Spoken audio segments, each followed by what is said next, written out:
Deciding to come to Vietnam and committing crimes. He played mob boss. And that's where things turned from stupid to sinister. I can't even see all the blood in there. He dies later that evening. Was this murder or just a lesson gone wrong? Looks like they got a Facebook lawyer to me. Dual citizenship claims pauses everything. There must be something that they're not telling us here. Trying to hide them is like yelling "I'm guilty" in a quiet room. This is where the story stops being about bad loans and starts being about bad decisions. Vietnam is probably not the best place in the world to lend out money and expect it back in the same day, without paperwork and without trouble. It's like handing your wallet to a Mekong Delta girl and expect it back with all your dong intact. 9 out of 10, it probably won't happen. Alright, I was just kidding, relax. But that one girl that does return it will probably become your wife. Yet, some people still play with fire. So what do you get if you play with fire in Vietnam?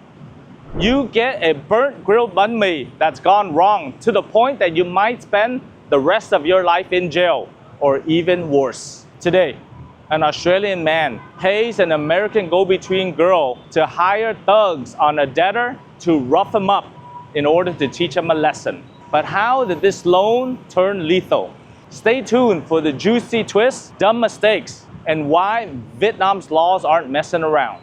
I'll break down the fails, roast the greed, and share the unfiltered truth about betrayal and bad romance. If you've ever lent money to a friend and been ghosted, this story's for you. So let's get started.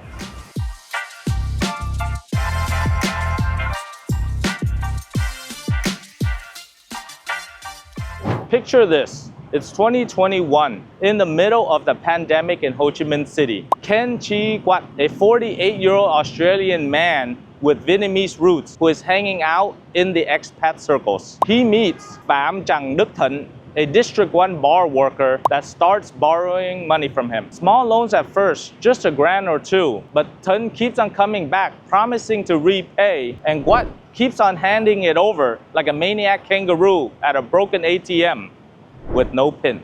Fast forward to mid-2023, and Thịnh owns Quat a hefty sum. The court documents available do not disclose the exact amount, but Quat is fed up with Thịnh dodging calls, making excuses. Very typical deadbeat debtor moves. Quat turns to someone he trusts. In comes Christina Din, a 30-year-old Vietnamese-American woman that he's known for many years. But why her? It appears that she has social connections. They might be friends. They might be more than friends. But either way, he hires Christina in order to teach Thịnh a lesson. But not with lawyers, no, but with fists. And this is where the story stops being about bad loans and starts being about bad decisions. If you ask me, well, the first bad decision is deciding to come to Vietnam and committing crimes. But hold on, the real fun begins when Christina loops in her 20-year-old boyfriend, Nguyễn Văn Dũng. 10 years younger. There must be something that they're not telling us here. How long has she known the boyfriend for? But anyway, I digress. Because the plot thickens faster than wheat or blood pudding. Hello, my name is Ken Duong, international business immigration attorney with over 16 years of experience helping individuals and companies invest all over the world, especially to Vietnam, to legally avoid losing money and staying out of trouble. Now, round one, the Dumb and Dumber plan, the effort money, and the big mistake that kept this going. So Christina agrees to help Quat. She's no stranger to Vietnam. She was born here, but raised in the US, and then came back for whatever reasons. In June 2023, she hops on Facebook, because where else would you find muscle commit a crime nowadays? And she finds a group of men willing to rough up Thịnh for 10.5 million VND, about 400 bucks. Not such a brilliant idea to leave a digital footprint when you're committing a crime. But then again, Quat and Christina are probably not the sharpest tool in the shed. So Quat foots the bill, of course. The plan? Ambush Thịnh, giving him a beating in order to scare him straight. But that's where it goes comically wrong. Just like a heist movie when all the thugs forget the getaway car. They track him, they beat him, but only leave minor scratches. Thịnh just shakes it off, no hospitals, no paycheck. What? Furious, He allegedly tells Christina, that wasn't enough. That wasn't violent enough. Next time, make it hurt, make him bleed, and film it for proof. So he ups the ante to 15 million VND, $585. Christina, the loyal go-between, decides to bring in her boyfriend, Nguyễn Văn Dũng. And then he recruits 3 buddies, Nguyễn Thanh Thịnh, but no relation to the victim, Bùi Đức Tính, and Kim Tha. And then he recruits 3 buddies, Nguyễn Thanh Thịnh, but no relation to the victim, Bùi Đức Tính, and Đồng Quốc Khánh. 2 of them are under 18 years old.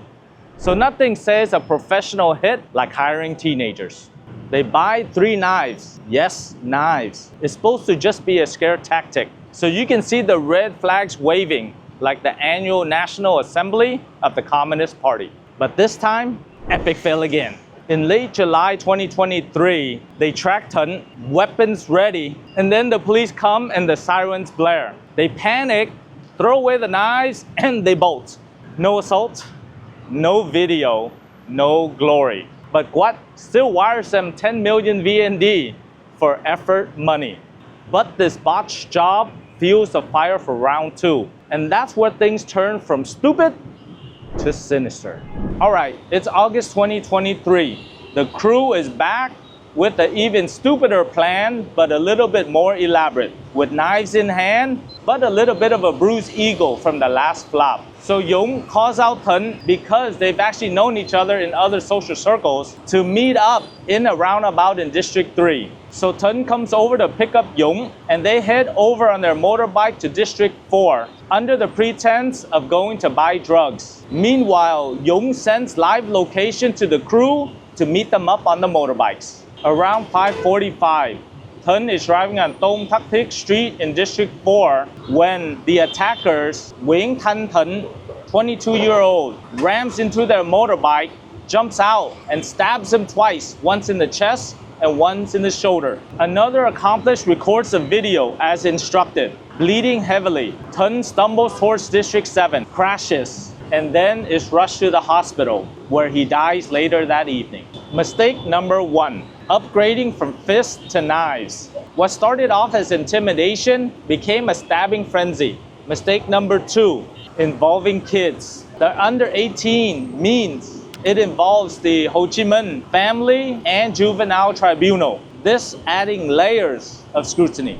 That same day, Christina sends a video and demands a 15 million VND, or about $585. But Quat says it's such poor quality, I can't even see all the blood in there. So that's what happens when you shoot a night portrait on an old CCP Xiaomi phone. When word reaches them that Thuận has died, Quat transfers the 15 million VND on August 4th. Christina requests 50 million VND, or about $2,000, to help the crew escape to allegedly Cambodia. Quat declines, so the group borrows money from somewhere else. However, the police trace the assets and arrest them before anybody can get away. How? Those wires are like digital fingerprints. In Vietnam, where digital payments are king, trying to hide them is like yelling "I'm guilty" in a quiet room. And that brings us to the courtroom circus, where the real question emerges: was this murder or just a lesson gone wrong? The fallout hits hard. In early 2024, the prosecutors charged all 6, Quat, Christina, Dũng, and the 3 recruits, with murder under Vietnam Penal Code Article 123. That's intentional homicide, carrying 12 to 20 years to life or the death penalty. Why murder and not assault? The knives shown an intent to cause serious harm, and death resulted. The prosecutors said that Quat and Christina orchestrated the whole thing, thus treated as principals. Dũng and crew, direct perpetrators. At the trial in August 2025, defenses fly. Quat says he just wanted to scare, but not kill. Christina said that she didn't know it was going to become fatal. And the kids blamed it on peer pressure. But let's zoom in on Quat's defense lawyers. They're pulling out all the stop with the arguments, but they are silly. So it looks like they got a Facebook lawyer to me. They argue that Quat never said kill him, just to make him bleed, as if this argument would be a get out of jail free card. Come on, in a court of law, demanding blood and brandishing knives isn't a recipe for a gentle reminder. It's premeditated violence. They even try to downplay the video, blaming the poor quality as in making the intent not clear. That's like blaming a blurry video for the crime itself. Silly doesn't cover it. It's like defending a robber saying that he was just going to borrow the money. The evidence stacks up. Videos, transfers, and witness statements. Oh, and 80% of you watching are not subscribed.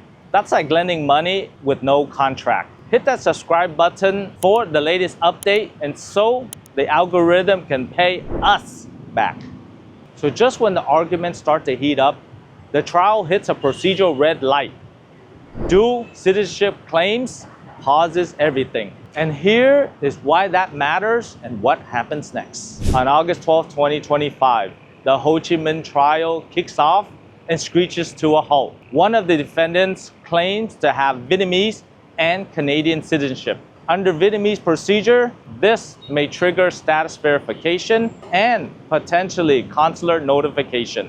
Because the court did not clearly establish the defendant's nationality, and the court decided to adjourn and send the case back for further investigation. Notably, the media did not specify which co-defendant made this citizenship claim. Neither Quat, who is Australian Vietnamese, nor Christina, who is American Vietnamese, but another member of the group. So, based on the 6 defendant lineup, it was most likely one of the 3 younger members of Duong's crew. But the fact that there was a citizenship claim forced the courts to pause. Once resolved, the trial resumes and the verdicts will not be gentle. But what we do know is if they had asked us, we could have verified within a week whether that person was a Canadian citizen. Or the alternative, they could have gone to the Embassy of Canada, which is exactly what they did to verify citizenship. But resources are limited and it takes time, especially when you're spending your time giving freedom of speech lectures to other countries. Pro tip, lend money the smart way. What could have sued for the debt? Vietnam has courts for that. Instead, he played mob boss. If you want to lend money, do it the right way. With a proper contract with clear repayment terms, interest rate, collateral if needed, and of course, hire an attorney to do it. We have done hundreds of these agreements as business attorneys. Trust me, with the proper agreement, you can save yourself from escalating violence and facing the death penalty. One other interesting to know is about Quat's background. Why doesn't the media report on this? Because real investigation and critical thinking are not part of the requirements of being a journalist here in Vietnam. But since you can trust the local media like a broken chair sometimes, why don't we do the investigation for you? When you dig deep, you will find that Quat's online presence is very sparse. You really can't find anything beyond the basics. Could it be that he erased his online presence by himself? It is fair to assume that a person that uses Facebook as a form of communication and pays multiple times for their crimes via digital payments is not a type of person that can remove their online presence by himself. But the real question here is, why is it so hard to uncover information about Quat? And what we found was very interesting. A public record shows a Quat from Australia having many poker tournament results. In March 2023, he placed 13th in the Asian poker tournament. Double stack tournament last day in Phu Quoc, he won and made 22.75 million VND. This listing, which matches the name and nationality, suggests that he may have been a competitive poker player. So he was a poker player all this time? Well, this time he gambled too much and lost. But some lawyers still think that local laws do not apply to them. Spoiler, they do. Lesson 1, if you have debt, use lawyers and not knives. I've handled hundreds of cases, and trust me, paperwork beats prison stripes. For you, the viewer, this means staying clear of shady deals. Make sure your contracts are in writing. And you gotta understand that Vietnam's laws takes violence very seriously. For foreigners, no shield. Once a verdict comes out, they are going to be harsh, if history has a say. What started as a loan ended in a grave because egos outran common sense. What Christina and the other defendants turned a bad debt into a bloodbath. This shows that Vietnam is not a playground for vigilantes. If you are an expat or a tourist, play by the rules or pay the price. And if you want to get your Vietnamese citizenship in order to live or do business in Vietnam, contact us and we will determine whether you are eligible to get the citizenship, and we will play by the book. So on behalf of Duong Global, my name is Ken Duong. Thank you very much for watching this video, and I'll see you on the next one.